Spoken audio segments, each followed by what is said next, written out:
Bom dia a todos.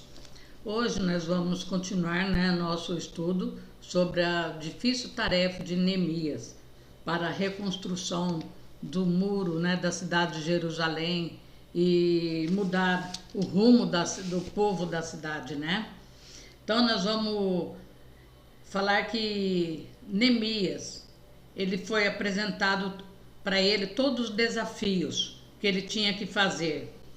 Era importante provar que este era plenamente viável, não era factível, era realizável.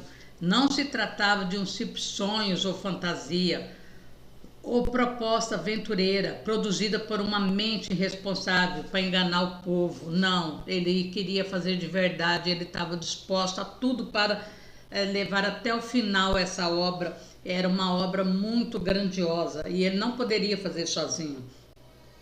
Ele tinha que ter a ajuda de todo mundo, a união do povo, E tinha que também ter ajuda financeira, ajuda de tudo, nos alimentos, ajuda nas armas, de tudo quanto é. Ele fez um plano para tudo, Era preciso mostrar-lhe que as condições eram plenamente favoráveis e que o momento de agir era agora.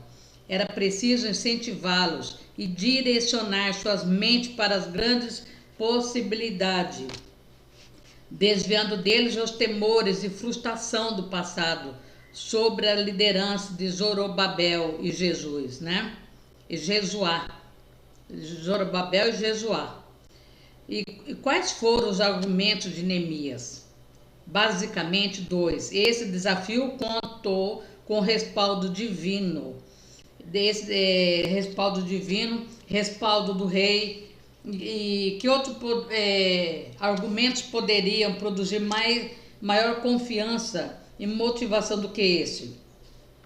Que esse projeto é um desafio, é a vontade de Deus para nós. Ciente de tudo isso, decidiu dar o primeiro passo para a obra, O versículo 18 de Neemias diz que Neemias declarou-lhes a evidência desse respaldo divino e do rei. Naturalmente que ele mencionou a sua liberação pelo rei e a aceitação do rei aos seus pedidos como verdadeiro milagre de Deus. Também mencionou todo o apoio legal e material recebido da parte do rei. Carta para os governadores, licença de trânsito, carta para o guarda, fornecimento de madeira, escolta real. Ele teve que pensar em tudo. Depois de tudo isso, a resposta do povo não poderia ser diferente. O povo ajudaram muito. Depois de tudo isso, o povo aderiu, aceitaram o desafio e se fortaleceram para a obra. Depois de 90 anos de interrupção, eles faziam um pouquinho e paravam, faziam um pouquinho e paravam, não dava continuação, porque não tinha motivação, não tinha um líder para liderar eles, Eles agora estavam prontos para retornar à reconstrução dos muros de 535 a.C., 445 a.C. Isso não é incrível? A sequência de datas é a seguinte: em 535 a.C., eles iniciaram a construção do templo e dos muros e logo foram interrompidos. Lembra que nós estudamos que eles falaram que ia fazer a igreja, tudo. Em 520 a.C., retornaram à reconstrução apenas do templo, que foi concluído em 516. E o muro eles não deram conta de fazer. Então era uma cidade abandonada, Não tinha, qualquer um podia entrar, invadir, roubar, saquear, Não tinha proteção. Gente, uma cidade para você construir, reconstruir é muito difícil, é muito dinheiro, é muito empreendimento. Precisa de muita união de todo mundo. O Brasil, quando foi descoberto, ele demorou 22 anos para começar a ser colonizado. O Brasil só foi colonizado porque ele estava já para outros países invadir o Brasil e colonizar no lugar do português. Porque era muito grandioso, o Brasil era muito grande e eles não tinham ninguém. Até que eles viram que eles iam perder para os franceses, para o espanhol, para outros países, que eles resolveram iniciar a colonização, que começaram pelos mares para resguardar os portos. E assim começou, devagarzinho, né? Não foi de um dia para o outro. Então, a cidade de Neemias ficou mais 100 anos, porque não tinha ninguém que ajudar. Quem estava bem de vida não queria sair lá da Babilônia, tudo para ir para uma cidade fantasma, né?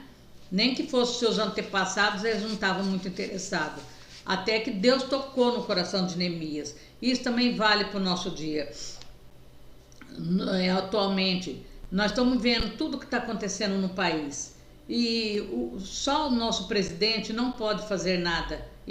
Nós precisamos do quê? De união. Nós estamos vendo a união do povo. Nós estamos vendo o povo há 34 dias nas ruas.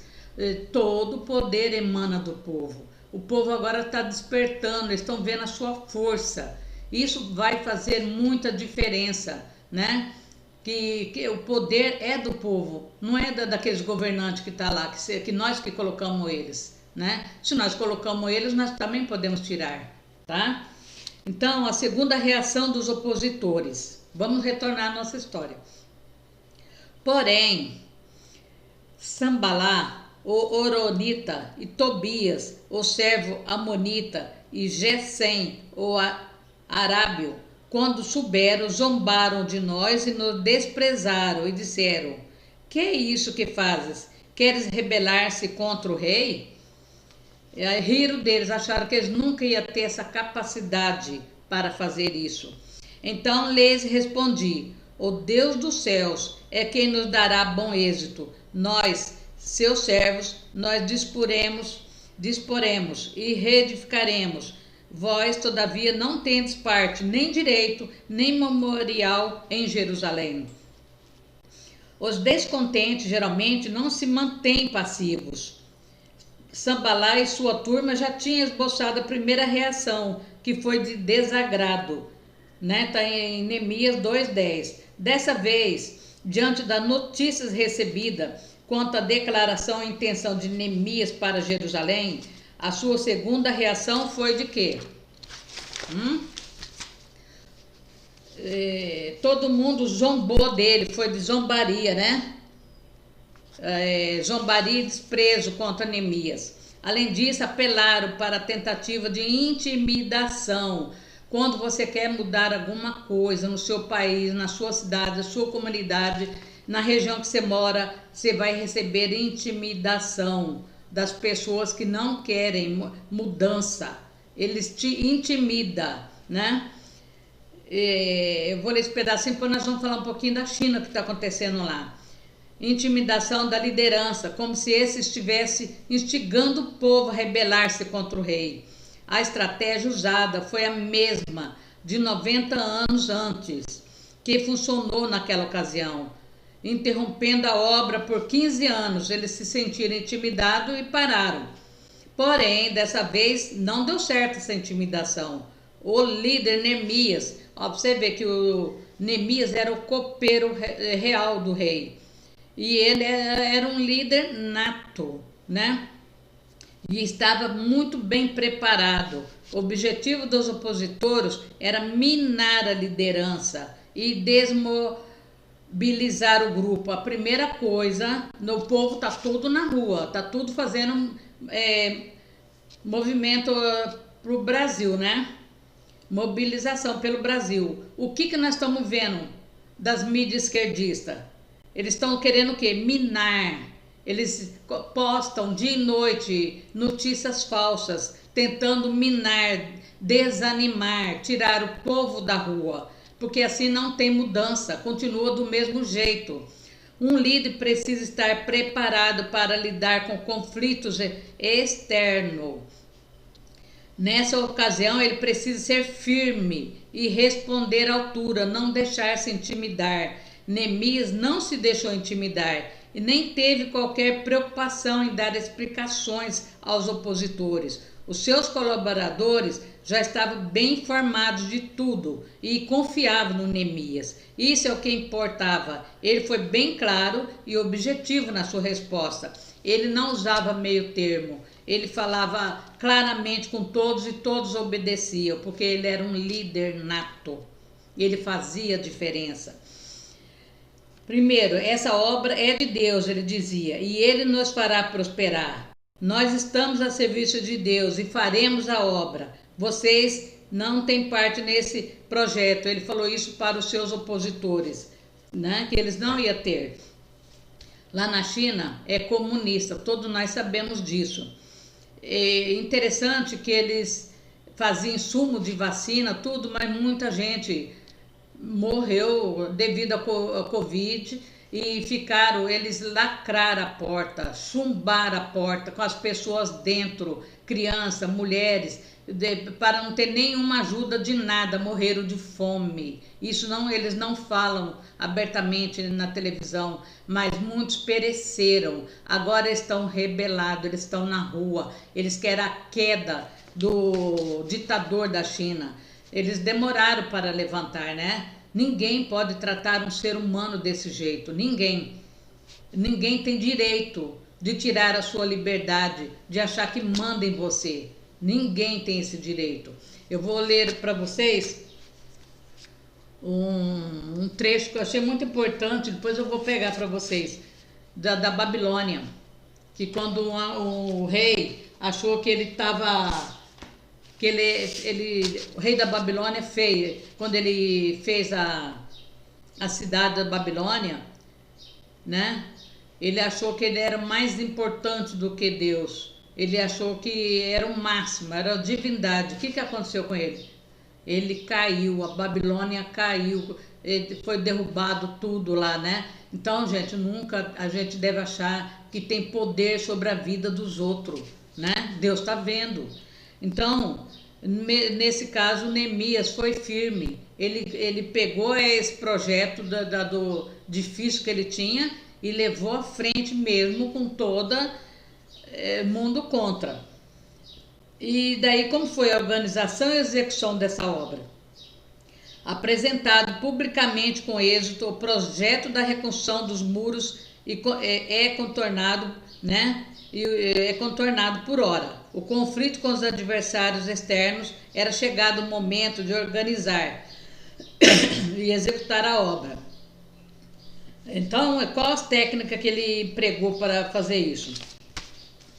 Ele descreveu o projeto, o seu plano, e colocou cada pessoa fazendo uma parte do serviço. Cada um ia fazer uma parte do muro, outro ia ficar cuidando das pessoas, né? Da comida, das roupas, todo mundo tinha a sua parte. Além de disponibilizar e organizar, né? Tudo, ele tinha que ter pessoas firmes e pessoas honestas ao lado dele, né? Naquele empreendimento não somente havia espaço para todos, mas era mais importante e bem-vinda a participação de todos. Uma andorinha só não faz, né, um verão, precisa de várias. Sempre há espaço e lugar para todos no projeto de Deus. E Neemias deu oportunidade a todos. Homens e mulheres foram capacitados por Deus para toda a sua boa obra, né? Todos que queriam fazer a obra teve chance. Os nobres de Tecoa, cidade natal do profeta Amós, se recusaram a colaborar, não quiseram ajudar, por medo de alguma represária ou por outro motivo. Foram os únicos aqui mencionados que não apoiaram a obra. Alguma vez iremos nos deparar com pessoas que consideram nobres e superiores a você para realizar determinada tarefa, né? Eles deveriam se lembrar do exemplo e instrução do mestre quando lavou os pés do apóstolo. A falta de cooperação, né, desse será sempre lembrado pelos demais. O sumo sacerdote Eliasebe e os demais sacerdotes foram os primeiros a ser mencionados. Eles não permitiram que a sua função espiritual no templo fosse motivo que os impedisse de assumir o trabalho braçal envolvido na reconstrução. A porta das ovelhas era a porta usada para a passagem das ovelhas para dentro da cidade, para os sacrifícios do templo. Por vontade própria ou por sugestão de Neemias, os sacerdotes se dispuseram a consertá-la com a respectiva parte do muro, pois esta era a área que mais lhe interessava e, ao mesmo tempo, enfatizava a prioridade da adoração. Apropriadamente, os sacerdotes também consagraram a porta das ovelhas. Essa porta tinha um grande simbolismo, pois foi a única porta mencionada no texto como consagrada. Depois eles prosseguiram na reconstrução até as duas torres chamadas de Sem e Ananel. Deus tem sido gracioso. Então, depois nós vamos continuar. Vou pegar mais um pedacinho. Ourives e perfumistas também trabalharam. Na sociedade, cada um desenvolve a sua vocação ou opção profissional. No reino de Deus, todos os profissionais colocaram à disposição do Senhor e seus talentos e capacitações, ou melhor de si, para o desenvolvimento dessa grandiosa obra. Aí nós vamos continuar na estratégia do trabalho, tá, gente? Depois nós vamos... tem muita coisa para falar sobre isso aqui, que é uma grande aula, né? De cooperação, de partilha, né? De tudo que serve para nós hoje. Então nós vamos orar e pedir para Deus também dar esse direcionamento para nós, tá? Senhor Deus Todo-Poderoso, Deus de Abraão, de Isaac e de Jacó, agradecemos por mais um dia de vida, Senhor. Colocamos, meu Pai, o nosso país nas suas mãos, Senhor. Como Neemias, Senhor, reergueu os muros, Senhor. Que o Senhor reconstrói o nosso muro do nosso país, Senhor. Que está cheio de brechas, Senhor. Infiltrado de pessoas, Senhor amado, que querem fazer do nosso país uma bagunça, Senhor amado. Transformar em comunismo. Fecha todas as brechas, Senhor, todas as brechas desse muro, Senhor, desse portal que foi aberto, Senhor. Vai abençoando cada um de nós, Senhor amado. Perdoe nós pela nossa omissão, por nós ter deixado chegar aonde chegou, Senhor. Se nós chegamos a esse ponto, Senhor, é porque nós demos legalidade, Senhor. Nós não vigiamos, nós não ficamos, Senhor, em prontidão para não deixar isso acontecer. Que o Senhor abençoe todos aqueles que estão na rua. Abençoe, meu Pai, o nosso presidente. Que o Senhor dê direcionamento espiritual para ele, Senhor. Sabedoria, Senhor. Vai dando, meu Pai, inteligência espiritual. No nome de Jesus e no poder de Deus. Amém. Amém. Muito obrigado. E até amanhã, se Deus quiser, tá? Fique com Deus e vamos continuar na nossa grande aula que nós estamos aprendendo hoje, tá? Espero que possa ajudar alguém, viu? Obrigada.